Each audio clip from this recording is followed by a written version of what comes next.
कृष्ण कृष्ण कृष्ण हरे हरे, हरे राम राम राम हरे हरे।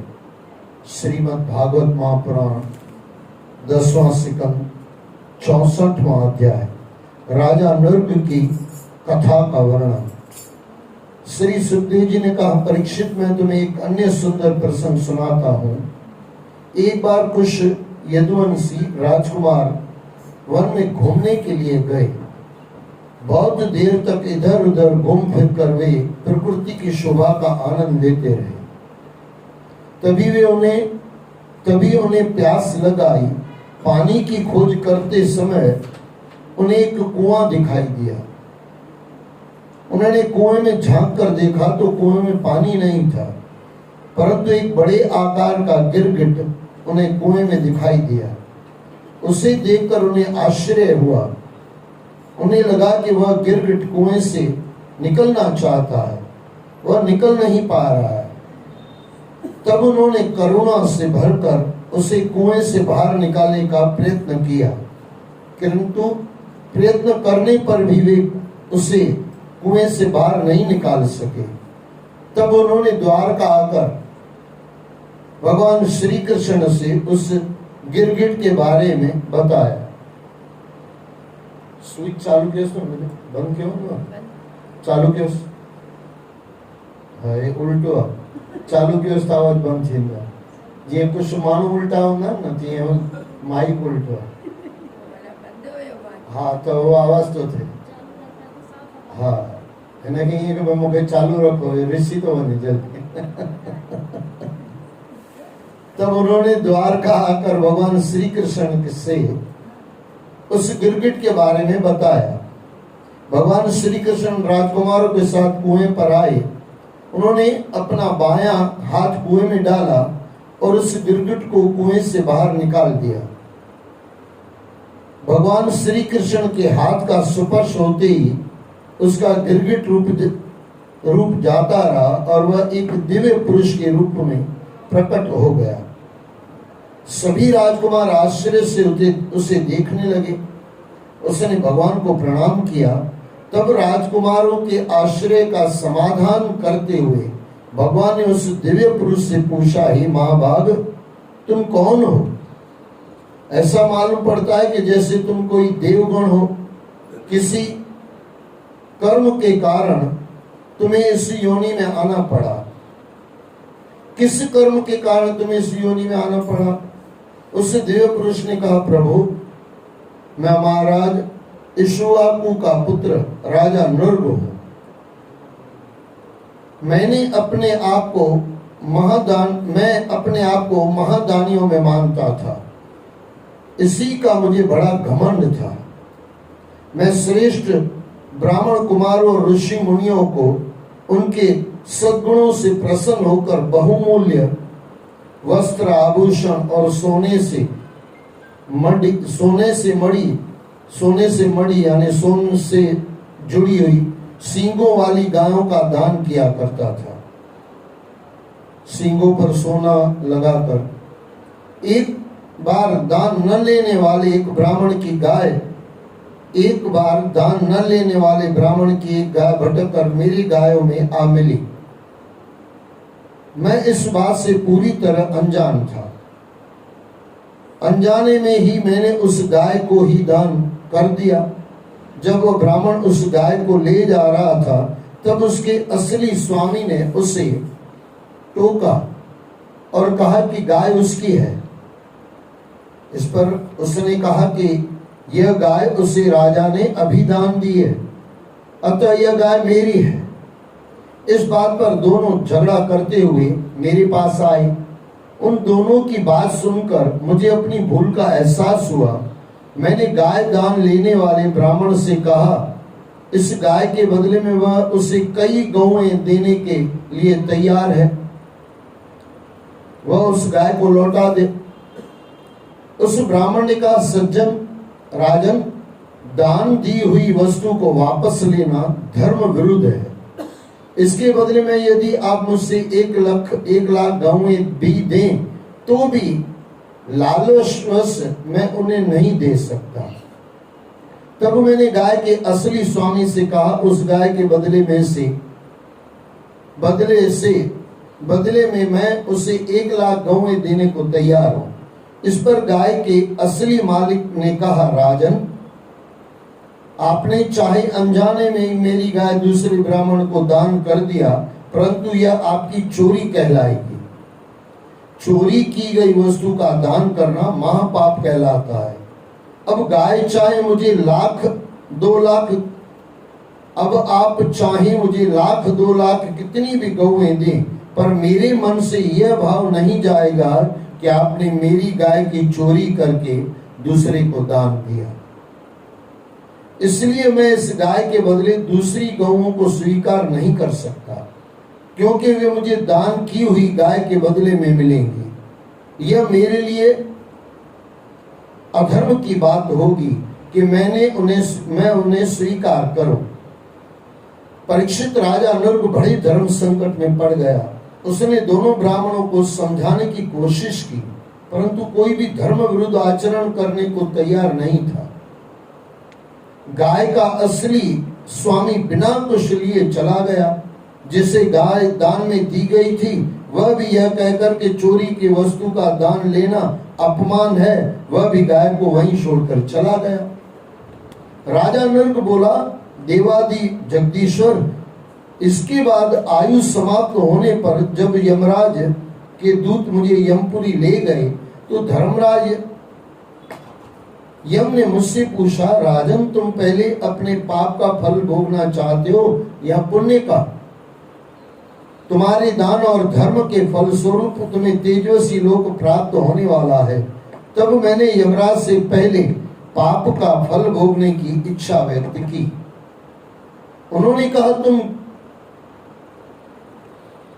तुम गिर जाओ। उनके ऐसा कहते ही मैं गिरने लगा। गिरते गिरते मैंने देखा कि मैं गिरगट हो गया हूं। मैं तभी से इस कुएं में पड़ा था। प्रभु, आप तो अंतर्यामी हैं, आप सबके साक्षी हैं। अनजाने में किए मेरे अपराध के भी आप साक्षी हैं। मैंने सदैव आपका स्मरण किया है। आपकी कृपा से ही मेरे पूर्व जन्मों की स्मृति नष्ट नहीं हुई। आप परमात्मा हैं। आपके दर्शनों की मुझे सदैव से प्यास लगी थी, तभी आपने मुझे आज दर्शन दिए हैं और मुझे मेरे पाप कर्म से उबारा है। अब आप मुझे जहां भेजेंगे मैं वहीं चला जाऊंगा। आप मुझे आज्ञा दीजिए, मुझ पर ऐसी कृपा कीजिए कि मेरा चित्त सदैव आपके श्री चरण कमलों में लगा रहे। मेरा चित्त सदैव आपके श्री चरण कमलों में लगा रहे। मैं आपको बार बार नमन करता हूँ। परीक्षित, राजा नृप के इस प्रकार प्रार्थना करने पर भगवान ने उसे देवलोक जाने की आज्ञा दी और वह भगवान की परिक्रमा करके एक सुंदर रथ में सवार हो आकाश मार्ग से देवलोक को चला गया।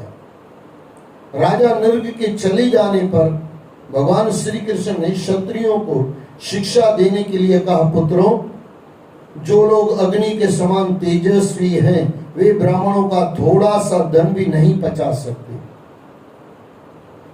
जो लोग अग्नि के समान तेजस्वी हैं, वे भी ब्राह्मणों का थोड़ा सा धन भी नहीं पचा सकते। अभिमानी राजा के लिए वह धन पचाना और भी कठिन है। ब्राह्मणों का धन कालकूट विष से भी अधिक भयंकर है। कालकूट तो ये जीवन समाप्त कर देता है और ब्राह्मणों का धन जन्म जन्म बेकार कर देता है। यानी ब्राह्मण का धन खाना नहीं चाहिए। उनके कहने का मतलब ये है, भगवान श्री कृष्ण ये कहना चाहते हैं, उसे पचा लेने के लिए कोई औषधि पृथ्वी पर नहीं है। ब्राह्मण से धन रूपी अग्नि से ब्राह्मण के धन रूपी अग्नि से तो सारी कुल का नाश हो जाता है। उसे उसकी अनुमति के बिना कभी नहीं भोगना चाहिए। अब देखो यहाँ पे थोड़ा बदल दिया, उसे उसकी अनुमति के बिना कभी नहीं भोगना चाहिए। जिस अर्थ में मैं कह रहा हूँ उस अर्थ में लेना। कई माताएं हमारे घर पे आती है, फिर हम देखते हैं कि भाई भगवान का दिया हुआ थोड़ा कम है, तो झाड़ फूट का हम पैसा नहीं मांगते वैसे भी नहीं मांगते, लेकिन कोई माता देने के लिए देती है तो मैं उसके बच्चे को दे देता हूँ। फिर वो माता कहती है, माता भाई साहब आप नहीं लोगे तो हमको इसका फल नहीं मिलेगा।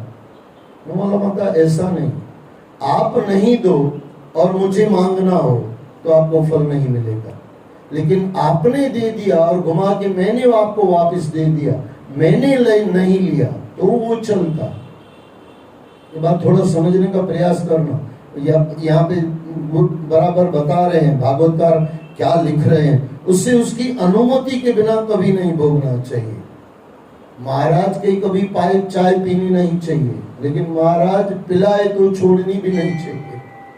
महाराज अपने हिसाब से आपको पिला रहे हैं, अमृत समझ के पी लेना चाहिए। हमारा रमेश भाई नहीं पीनी होती है चाय, हम साथ में बैठ के भी बोले भाई साहब थोड़ा सा दे दो, आप बोल रहे हो तो दे दो। कहने का मतलब समझना, सामने वाला कोई दे दे, अब आप किसी के घर से चोरी करके आओ, वो तो चोरी हो गई, लेकिन वही वस्तु वो आपको खुद दे दे तो फिर चोरी थोड़ी होगी, फिर तो व्यवहार बदल गया ना, पूरी दृष्टि बदल गई। उसे उसकी अनुमति के बिना कभी नहीं भोगना चाहिए। जो मूर्ख राजा अपनी राजलक्ष्मी के घमंड में ब्राह्मणों का धन हड़प लेते हैं, उनकी पीढ़ियां तक उस अर्ध के पाप को भोगती रहती है, यानी अधर्म के पाप को भोगती रहती है। भूल से भी ब्राह्मणों का अहित नहीं करना चाहिए और उनका धन तो कभी अनजाने में भी नहीं लाना चाहिए, अन्यथा वह राजा नर्क की तरह नर्क का दुख भोगता है। यहाँ दो गलतियां की थी।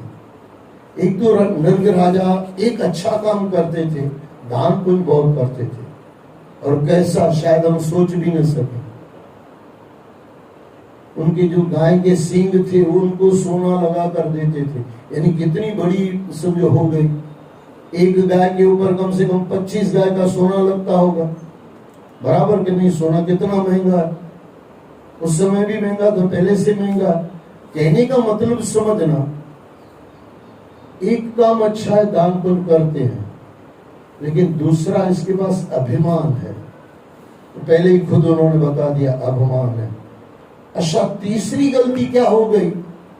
गाय आ गई, वो तो अनजाने में हो गया, अनजाने में कोई इतना बड़ा पाप नहीं होता, लेकिन उसके बाद दोनों ब्राह्मणों को संतोष नहीं दिला सके।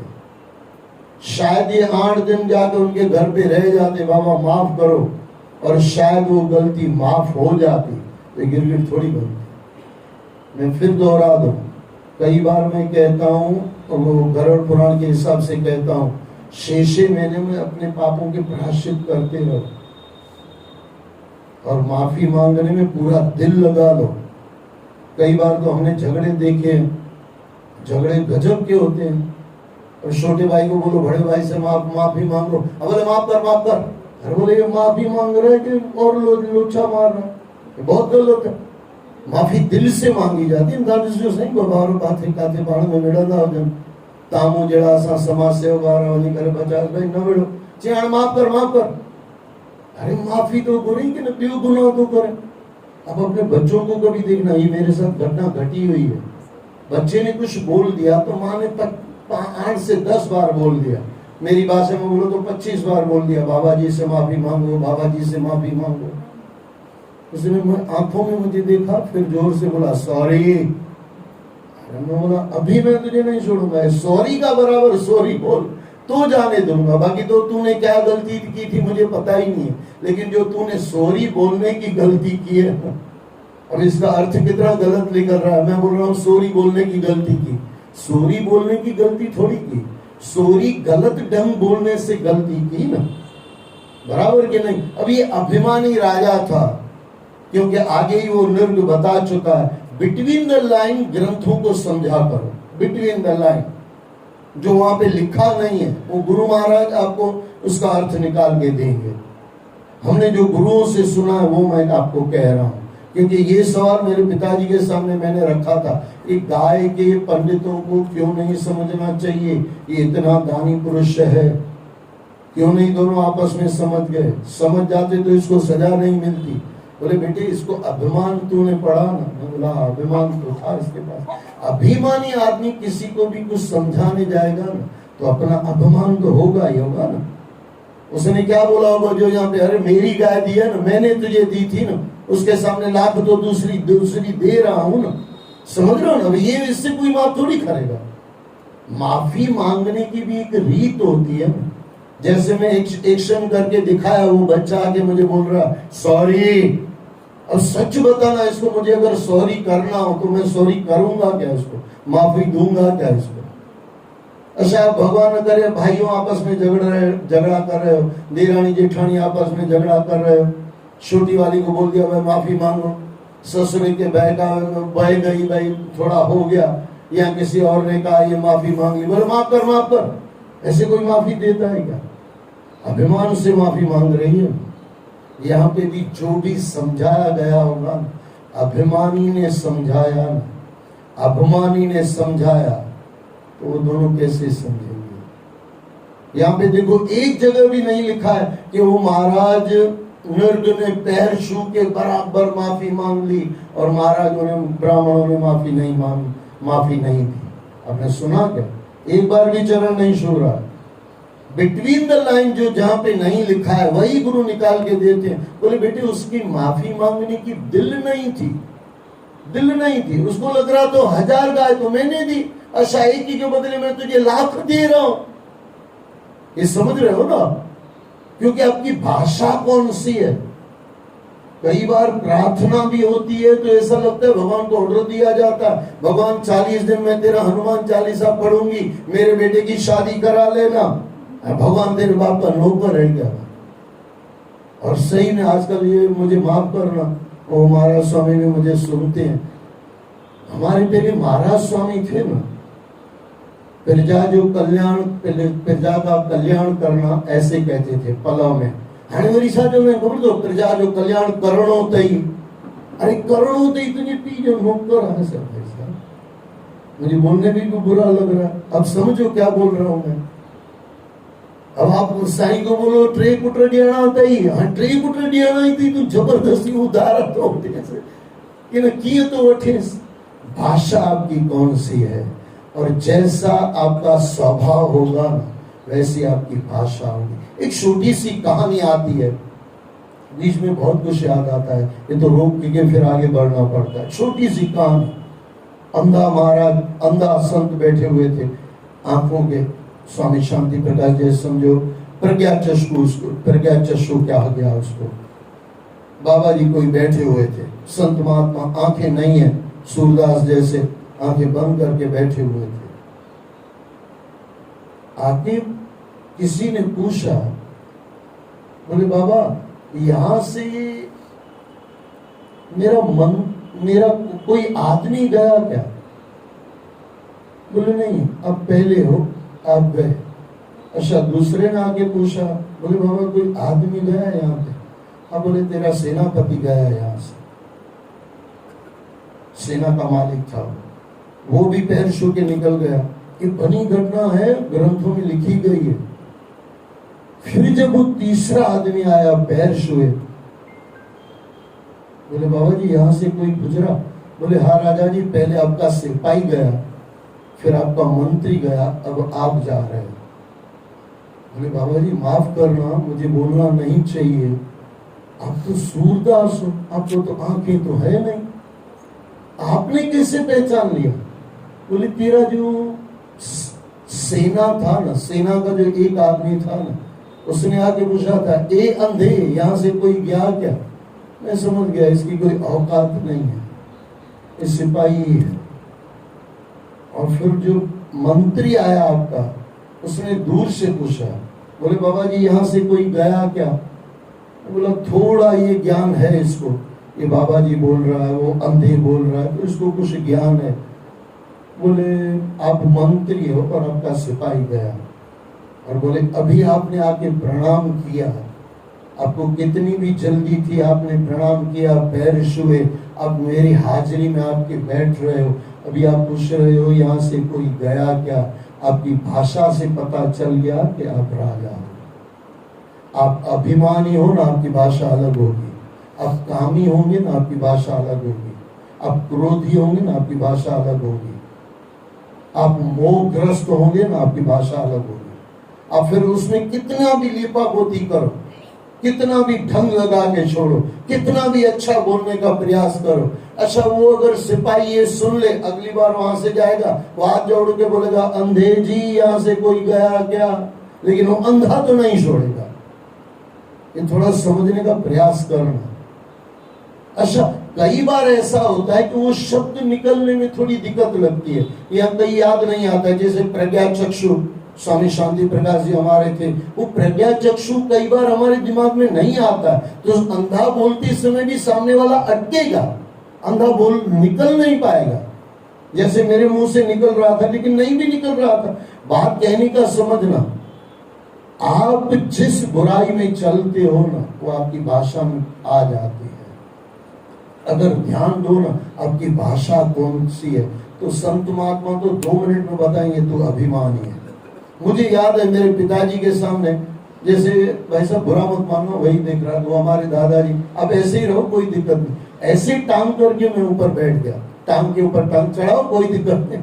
लेकिन मुझे याद है ऐसे टांग करके मैं चढ़ा के बैठा हुआ था, और पहले नहीं चढ़ाया थी, मेरे पिताजी बैठे हुए थे, मैं बाहर से आया, टांग चढ़ा के आके बैठ गया, झापड़ मिल गई। मेरे पिताजी मारने में समय नहीं लगाते थे क्योंकि ज्ञान देना था। बोले बेटे बहुत अभिमानी हो गया। मैं बोला बाबा कैसे अभिमानी हो गया? फिर पहले बोले अच्छा ये मेरे पिताजी की एक देन थी, पहले हमको गलती का एहसास कराते थे। बोले बेटे सच्ची बताना अभिमान अभी थोड़ा बहुत आ गया है कि नहीं? बोला बाबा अभिमान थोड़ा बहुत लगता तो है, आपके बोलने के बाद तो ज्यादा लगता है। बोला लगता तो है। मैं बोला बाबा आपने कैसे पकड़ा? बोले टांग के टांग ऊपर टांग चढ़ा दिए, ये अभिमान का कारण है। ये बुरा मत मानना, ये मैं अपने ऊपर बता रहा हूँ, और यही चीज मैं नाम से बता रहा हूँ। नवीन करके हमारे प्रेम प्रकाश जी था वहां पे, आपका भी दोस्त था, मेरा भी दोस्त था। इसी तरह एक बार वो टांग चढ़ा के बैठा हुआ था, अकेले में थे दोनों, और अच्छे से मुझे इज्जत देता था, भाई साहब को भी मालूम है। तो मैं अकेले में बैठा था, तो बोले भाई साहब आपको गलती मेरी हो रही क्या? हो रही है भाई, तेरा अभिमान बढ़ रहा है। मैं नहीं कहता, उसने पूछा, मैंने इसके लिए बोला। बोले आपने कैसे पकड़ा? मेरे पिताजी वाला सेम पॉइंट मैंने उसको दिया। बोला जब भी मैं तुझे देखता हूँ ना, टांग पे टांग चढ़ा के बैठा रहता है। यानी कहने का मतलब समझना। अब तो उसको भी पता नहीं था कि ये ऐसा मैं कर रहा हूँ। अभिमानी आदमी की भाषा पूरी अलग होगी, उसका रहन सहन पूरा अलग होगा। कामी आदमी को 2-4 आप गाली दे दो ना, कोई फर्क नहीं पड़ता, उसकी तो आंख गलत जगह जाती है, वो कहीं भी जाके बैठ जाएगा, उसको पता ही नहीं है लोग गाली दे रहे हैं, उसका एक ही स्वार्थ है, आंख उसकी गंदी है। कामी आदमी उसको कुछ भी गलत बोलो कोई फर्क नहीं पड़ता। लोभी आदमी को 2 झापड़ मार के पैसा दे दो, कोई फर्क नहीं पड़ता। अभिमानी आदमी को 1 लाफा मार के 10 लाख दिखा के दे दो, नहीं लेगा, वो बोलेगा अभिमान मैं मुझे दे रहा है। तो हर इंसान को अलग ढंग से देखना पड़ता है, और मैं कहता हूं अलग इंसान को अलग ढंग से मत देखो, खुद को देख लो, आप क्या कर रहे हो। अगर आपकी भाषा बिगड़ी हुई है तो समझना आप अभिमानी हो, आपको किसी की इज्जत की नहीं पड़ी है, या तो फिर आप परमात्मा के दायरे में चले गए हो, गुरु नानक बन गए हो, देवराम साईं के जहाज में चढ़ गए हो, या तो फिर आप लोभी हो, इसके लिए किसी की गालियां भी सुन रहे हो। मुझे किसी ने जबरदस्त सवाल किया था, पता नहीं कहां से कैसे टाइम निकाले समझ नहीं आता। एक आदमी था, मुझे कुछ बोल रहा था, बोले भाई साहब एक बात बताओ, बीवी का माने तो गुलाम और माँ का माने तो आज्ञाकारी बेटा, तो बीवी का नहीं मान। सोचने वाली बात है ना। बच्चा, मुझे शादी किया हुआ बच्चा पूछ रहा था, बोले माँ का मानो तो मेरी बीवी कहती है माँ का आज्ञाकारी है, माँ का लाडला है, और बीवी की मानो तो माँ कहती है कि भाई वो गुलाम है। तो ऐसा क्यों? छोटों का मानो तो गुलाम। फिर मैंने उसको जवाब दिया था ग्रंथों के आधार पर, छोटे का जब आप मानते हो ना, आपका कहीं ना कहीं स्वार्थ है, कोई स्वार्थ है तभी आप मान रहे हो। या तो वो सही बात बोल रहा है, वो तो फिर तो बात ही अलग हो गई, फिर तो गुरु हो या कोई भी हो, छोटे का तो मानना ही है, वहां तो कोई बात ही नहीं है। वहां छोटा बच्चा देखा ही नहीं जाता है, छोटा या बड़ा देखा ही नहीं जाता है अगर सच है तो। सच वाला गुरु 10 बरस का भी हो सकता है। अष्टावक्र महाराज जी इतने छोटे, राजा जनक कितने बड़े, जमीन आसमान का अंतर का फर्क है उम्र में, लेकिन वहां पे सच है। छोटा बोल रहा है क्योंकि गुरु है, इसके लिए छोटे का सुनना चाहिए। लेकिन एक चीज है, इसको थोड़ा समझना, अगर वो सच नहीं बोल रहा है या कुछ गलत बोल रहा है और छोटा बड़ा छोटे के अंडर में चल रहा है, तो इसको गुलामी इसके लिए कही गई क्योंकि कुछ न कुछ बड़े का स्वार्थ है, पक्का है। अच्छा, जब माँ बाप के चरणों में उनका सुनती हो तब कोई ऐसी बात है जो धर्म की है, आपको नहीं आ रही है, वो भी करीब करीब सच के करीब है, तब आपको मानना चाहिए, क्योंकि उनके पास अनुभव भी है और ज्ञान भी है और आपके हितैषी भी है, माँ बाप आपके, बीवी भी हितैषी है। लेकिन वहां पे कुछ न कुछ स्वार्थ है। छोटों के अंडर में चलो, छोटों के हिसाब से चलो तो कोई न कोई स्वार्थ है। सच, मैंने फिर दोहरा दूं, सच है फिर तो कोई बात ही नहीं है। अगर सच 25 बरस का बच्चा है, गुरु 25 बरस का है और शिष्य 60 बरस का है, तो भी 25 बरस वाले गुरु का ही मानना है, क्योंकि आप गुरु को मान रहे हो, आप उम्र नहीं देख रहे हो। बराबर समझना। ऐसे ही जब बड़ा छोटे के अंडर में चले तो कोई ना कोई गुलामी है, कुछ स्वार्थ है, और बड़ा छोटा बड़े के अंडर में चले तो कहीं ना कहीं ज्ञान प्राप्ति होगी, इसलिए चल रहा है। अध्याय 65वां, श्री बलराम जी का व्रज जाना। यानी इसमें से ये थोड़ा समझ लेना कि निरंग महाराज अभिमानी थे और जो भी वो माफी मांग रहे थे बराबर नहीं मांग रहे थे, दिल की गहराई से नहीं मांग रहे थे, इसके लिए उसको नहीं दी गई। अध्याय 65वां, श्री बलराम जी का व्रज जाना। श्री सुखदेव जी ने कहा, परीक्षित, बहुत दिनों से बलराम जी का मन व्रज जाने के लिए मचल रहा था। उनके मन में नंद बाबा और यशोदा माता के साथ सभी साथी ग्वाल बालों से मिलने की बड़ी उत्कंठा थी। वे विरज गए तो व्रजवासी सब गोप गायों ने उन्हें बड़े प्रेम से गले लगाया और सभी अपने बंधु बांधवों की कुशल से पूछी। बलराम जी को नंद बाबा और यशोदा ने आशीर्वाद दिया और श्री कृष्ण के परिवार के बारे में जानकारी हासिल की। उनके दर्शन से और उनके मधुर वचनों से गोप गोपियां निहाल हो गई। उन्होंने हंसकर पूछा, क्यों बलराम जी, नर नारियों के प्राण वल्लभ श्री कृष्ण जी कुशल से तो हैं? क्या उन्हें कभी हमारी याद आती है? अब तो वे पुत्र और पौत्र वाले हो गए हैं। क्या उनकी रूप माधुरी अभी भी लोगों का मन अपनी ओर आकर्षित करती है? क्या कभी हमें दर्शन देने भी यहाँ आएंगे? उन्होंने तो हमें बिल्कुल ही भुला दिया लगता है। उदास गोपियों के चेहरों को देखकर बलराम जी ने उनकी उदासी दूर करने के लिए श्री कृष्ण के हृदय स्पर्शी और लुभावने संदेश सुनाकर उन्हें सांत्वना दी और कहा कि वे उनसे भेंट करने के लिए अवश्य आएंगे। उसके बाद पूरे व्रज में घूम कर वे अपने सखाओं से मिले। उन्हें यह देखकर आश्चर्य हुआ कि यमुना जी व्रज भूमि को छोड़कर दूर चली गई है। उन्होंने यमुना जी को पुनः व्रज में लाने के लिए अपने हल की नौक से यमुना जी को खींचकर व्रज में लाने का प्रयास किया। पहले तो यमुना जी ने उनकी बात नहीं मानी, किंतु जब उन्होंने हल से गहरी नहर खोदी तो यमुना जी फिर से व्रज में चली आई। उन्होंने गोपियों के साथ जल क्रीड़ा की।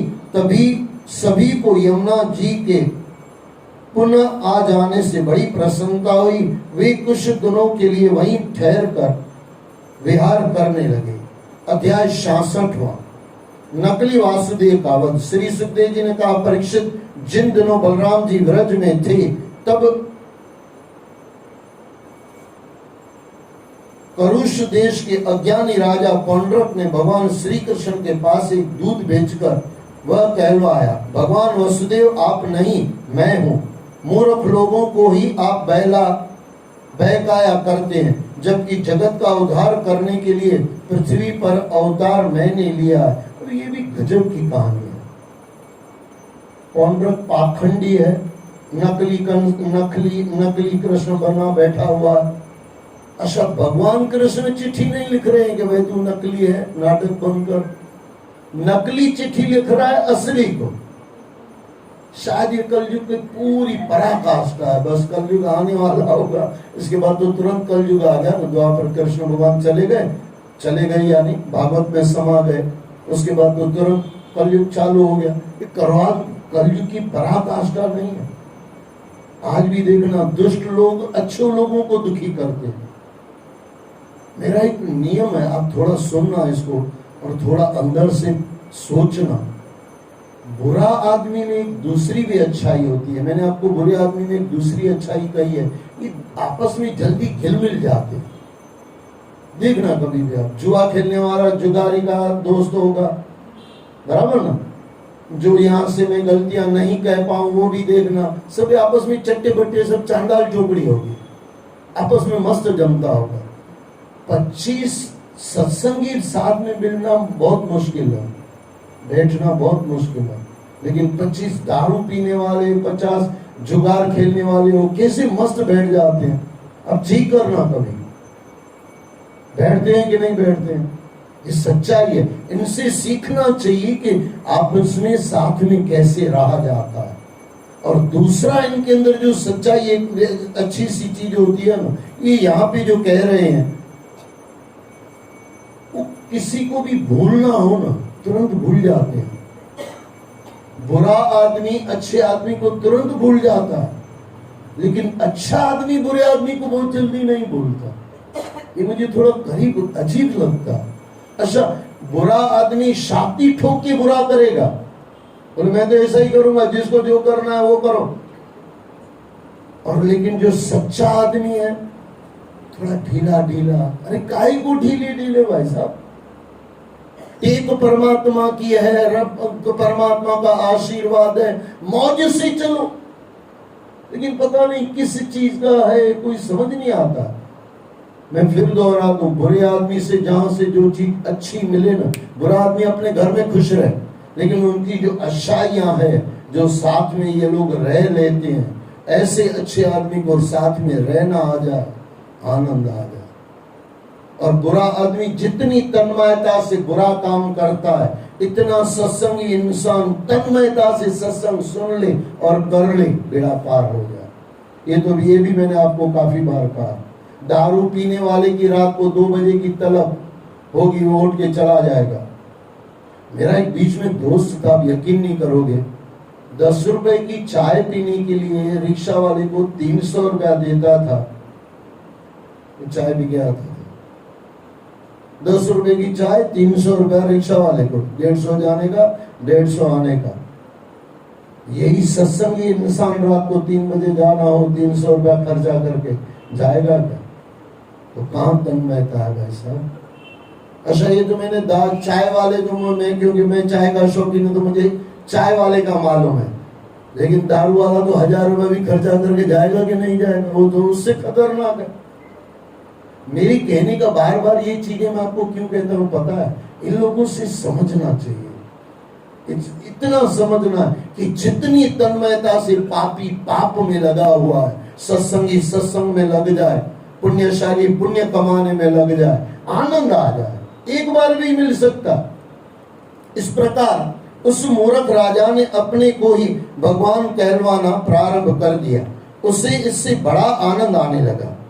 आनंद तो आएगा, आनंद नहीं आ रहा था, सुख आ रहा था। आनंद चीज अलग है, आनंद तो अंदर से झलकता है। उसके चाटुकार लोग भी उसे ही भगवान वासुदेव कहकर पुकारने लगे।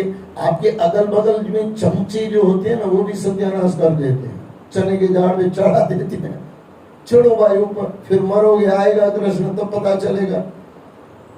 उसका दूत द्वारका आया और अपने राजा का संदेश उसने कह सुनाया। उस समय भगवान श्री कृष्ण राजसभा में बैठे हुए थे। अभी देखो ताकत, देखो पापी इंसान की ताकत कितनी है। और यही सच में लग जाए तो, यही ईमानदारी सच में लग जाए तो, यही जोश, यही आनंद, यही पूरी तन्मयता परमात्मा में लग जाए, परमात्मा मिल जाए। श्री कृष्ण राजसभा में बैठे हुए थे। दूत ने यह भी कहा कि या तो वे अपने आप को भगवान कहलवाना बंद कर दे या फिर युद्ध के लिए तैयार रहे। परीक्षित उस मूर्ख पौंड्रक की बात सुनकर महाराज उग्रसेन और सभासद जोर जोर से हंसने लगे। हंसेंगे, सही सीधी सी बात है। उनकी हंसी रोकने पर भगवान श्री कृष्ण दूत से कहा, दूत अपने मूढ़ राजा से कहना कि रणभूमि में मेरा चक्र जब उसका और उसके उन साथियों का जो उसे उकसाते रहते हैं। बीच में मैंने आपको कहा था आपकी दोस्ती कहाँ है, चाल चेक करो। करण कितना भी अच्छा था, अगर उसकी दोस्ती सही होती ना तो पा लाता परमात्मा को। लेकिन दोस्ती दुर्योधन की है। आपकी और मेरी दोस्ती गलत होगी तो सत्यानाश ही करेगी। यहाँ पे वही बता रहे हैं, जो उसे उकसाते रहते हैं वध करेगा, तब औंधे मुंह गिरे उसके शरीर को चील कौवे और मांसाहारी गीध खाएंगे। वह उस समय कुत्तों की शरण होगा। दूत भगवान श्री कृष्ण का संदेश लेकर चला गया। उन दिनों करुष देश का राजा पौंड्रक अपने मित्र काशीराज के पास रहता था।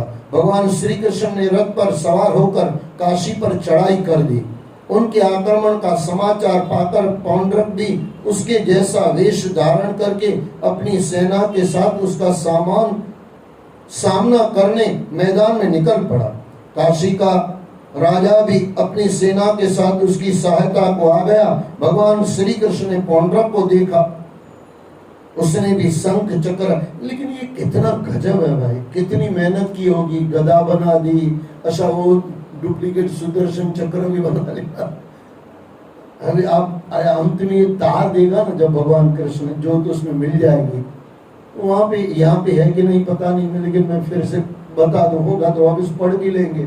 वहां पे बलराम जी ने पूछा है, या परीक्षित महाराज ने भी सुखदेव को पूछा, बोले बाबा ये पापी श्री कृष्ण में ज्योत मिल गई। बोले बेटे ये श्री कृष्ण का रूप इतना बढ़िया बनाता था, अंदर से उसका चिंतन करता रहता था कि ऐसा कृष्ण है, ऐसा बनाता था। जैसे कंस को भी उठते बैठते श्री कृष्ण याद आते थे, इसको भी उठते बैठते उसका हाथ बनाना है, उसका ये करना है।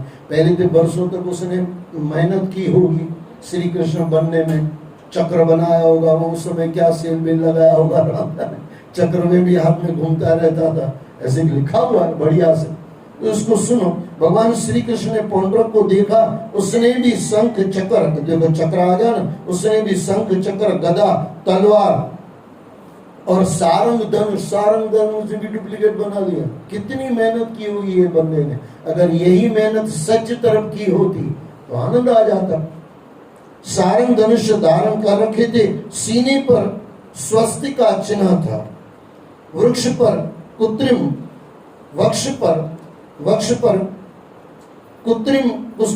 कौस्तुभमणि की शोभायमान हो रही थी।